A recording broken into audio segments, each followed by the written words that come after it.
जय हिंद साथियों, आज की क्लास में हम लोग एनआरसी को स्टडी करेंगे, साथ ही साथ असम एकॉर्ड को भी पढ़ेंगे, जिसके बाद सेक्शन 6A जोड़ा गया सिटीजनशिप एक्ट 1955 में। तो स्टार्ट करते हैं आज की क्लास को। एनआरसी का फुल फॉर्म होता है नेशनल रजिस्टर ऑफ सिटीजन। इसको पहली बार 1951 में बनाया गया था, लेकिन इसका रखरखाव सही से नहीं किया गया।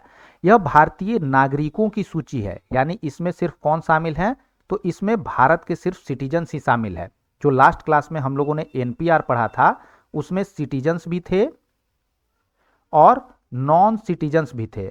और कैसे सिटीजन्स और नॉन सिटीजन्स? जो भारत में 6 महीने से ज्यादा से रह रहे हो, ठीक है। लेकिन एनआरसी के केस में क्या है, तो इसमें सिर्फ नागरिक ही शामिल होंगे। ये सिर्फ असम में लागू है वर्तमान में। अब सवाल ये उठेगा कि असम में ऐसा खास क्या है जो एनआरसी सिर्फ असम में ही लागू है। तो इसके पीछे एक कहानी है जिसको हम लोग समझते हैं। देखिए, जो हमारा अभी का बांग्लादेश है, वो पहले क्या हुआ करता था, तो ये पहले ईस्ट पाकिस्तान हुआ करता था। आप लोगों को ये बात पता भी होगा। अब ईस्ट पाकिस्तान के कुछ लोग जो है वो क्या करते हैं, आंदोलन करते हैं। क्यों आंदोलन करते हैं? तो ईस्ट पाकिस्तान को एक अलग देश बनाने के लिए, ठीक है। तो अब इस आंदोलन को दबाने के लिए पाकिस्तानी सेना जो है वो एक ऑपरेशन चलाती है, ऑपरेशन सर्च लाइट। और ये बात कब की है, तो ये बात है 25 मार्च 1971 की, ठीक है। ऑपरेशन सर्च लाइट के थ्रू पाकिस्तानी सेना जो है वो क्या करती है, तो आंदोलनकारियों को खोज खोज कर मारने लगती है, ठीक है। अब आंदोलनकारी जो है वो मरने से बचने के लिए क्या करते हैं, तो भारत में एंट्री कर जाते हैं। इसी क्रम में वो भारत में असम में भी एंट्री करते हैं, ठीक है। तो इन लोगों की एंट्री से असम के लोगों को कुछ खतरा लगता है। क्या क्या खतरा लगता है? तो पहला तो कि उनका जनसंख्या वृद्धि हो जाएगा। जाहिर सी बात है, बाहर से लोग आके भर रहे हैं तो जनसंख्या तो बढ़ेगा ही बढ़ेगा। दूसरा क्या है, तो आर्थिक संकट। अब आप लोग कहिएगा कि कैसा आर्थिक संकट? तो एज फॉर एग्जाम्पल मान लीजिए कि पहले असम का जनसंख्या 1 लाख हो, ठीक है।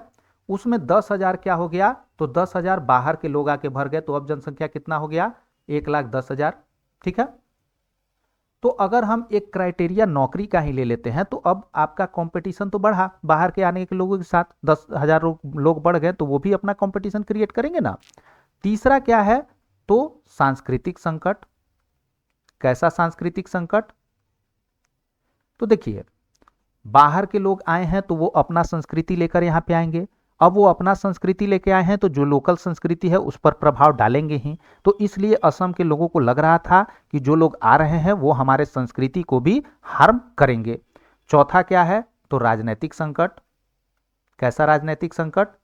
तो जाहिर सी बात है कि जो बाहर के लोग आके यहाँ पे बस गए हैं, उनको अगर वोटिंग का राइट दे दिया जाए तो वो वोट भी करेंगे। वोट करेंगे तो उसके बाद वो अपने तरीके का सरकार चुनेंगे, जिससे हो सकता है कि वो अपने तरीके से असम को चलाएं, ठीक है। तो इन्हीं सब कारण से क्या होता है, तो असम में अब आंदोलन होता है। असम में क्या होता है, तो आंदोलन होता है, ठीक है। और इस आंदोलन को लीड कौन करता है, तो AASU, जिसका फुल फॉर्म हुआ ऑल असम स्टूडेंट यूनियन। इस आंदोलन को देखते हुए क्या होता है, तो 1985 में हमारे पीएम थे कौन, राजीव गांधी। राजीव गांधी के बीच और AASU के रिप्रेजेंटेटिव के बीच एक आपको MOU साइन होता है, जिसको क्या बोला गया, असम एकॉर्ड बोला गया, ठीक है।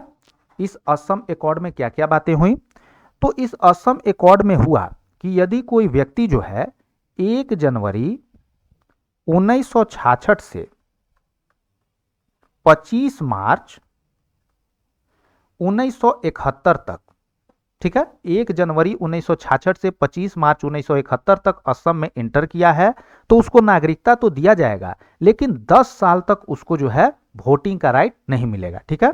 सिटीजनशिप मिलेगा, लेकिन 10 ईयर तक वोटिंग का राइट नहीं मिलेगा, वोटिंग राइट नहीं मिलेगा, ठीक है।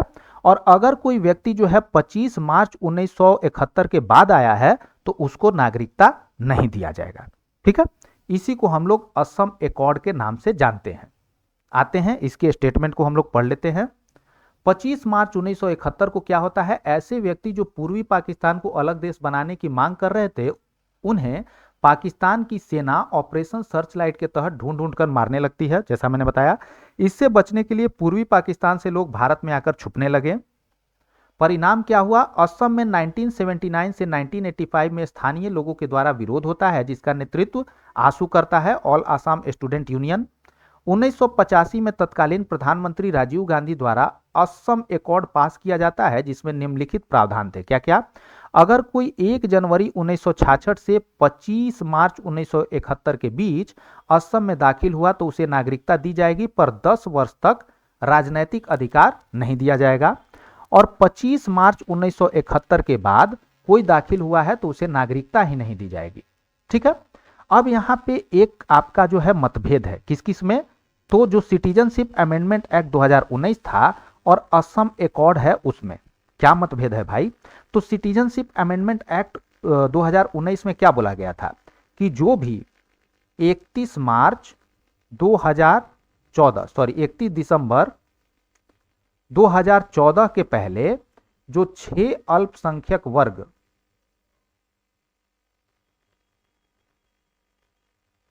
तीन देश के थे, पाकिस्तान, बांग्लादेश और अफगानिस्तान के, वो यदि भारत में एंट्री किए गए हैं तो उनको क्या माना जाएगा, वैध प्रवासी माना जाएगा। लेकिन असम एकॉर्ड में क्या है कि असम में जो 25 मार्च 1971 के बाद दाखिल हुआ है उसको क्या, तो उसको नागरिकता नहीं दिया जाएगा। ठीक है, तो यहां पे आपका टाइमलाइन क्या था कि 31 दिसंबर 2014 से पहले, और यहां पे था कि भाई 25 मार्च 1971 के बाद ही किसी को नागरिकता नहीं देना है असम का। तो जाहिर सी बात है कि CAA 2019 जो है वो असम एकॉर्ड के पॉइंट को क्या कर रहा था, तो वायलेट कर रहा था। CAA के अनुसार 31 दिसंबर 2014 से पहले जो भारत आए हैं उन्हें भारत की नागरिकता दे दी जाएगी, जो असम एकॉर्ड के दूसरे प्रावधान का उल्लंघन कर रहा था। ठीक है, इसी कारण जो है आपका जब CAA आया था तो उस समय असम में बहुत ज्यादा विरोध हुआ था। ठीक है, अब आते हैं हम लोग आगे। Section 6A of citizenship act 1955, Assam accord जब आया उसके बाद सेक्शन 6A जोड़ा गया सिटीजनशिप एक्ट 1955 में। इसमें क्या क्या किया गया, तो इसे असम एकॉर्ड के बाद जोड़ा गया। ठीक है, ये असम में रह रहे वैसे लोगों की नागरिकता से संबंधित है जो किसी दूसरे देश से माइग्रेट होकर असम में आए थे। ये किसके लिए है, तो सिर्फ उन्हीं लोगों के लिए जो किसी दूसरे देश से माइग्रेट होकर भारत में आए हैं। जो वहां के लोकल निवासी शुरू से हैं उनके लिए ये प्रावधान नहीं है। 1 जनवरी 1966 से पहले कोई असम में दाखिल हुआ है तो उसको क्या मिलेगा, नागरिकता मिलेगा, फुल नागरिकता मिलेगा। वो वोटिंग भी दे सकता है, चुनाव भी लड़ सकता है, कुछ भी कर सकता है। जो 1 जनवरी 1966 से 25 मार्च 1971 के बीच आया तो नागरिकता दी जाएगी, पर 10 वर्ष तक राजनीतिक अधिकार नहीं दिया जाएगा। ठीक है, 25 मार्च 1971 के बाद यदि कोई आया है तो उसको नागरिकता ही नहीं दी जाएगी। ये हमारा क्या है, section 6A of citizenship act 1955, जिसको कि असम एकॉर्ड के बाद जोड़ा गया था। ठीक है, तो इसी के साथ हमारा भाग 2 नागरिकता समाप्त होता है।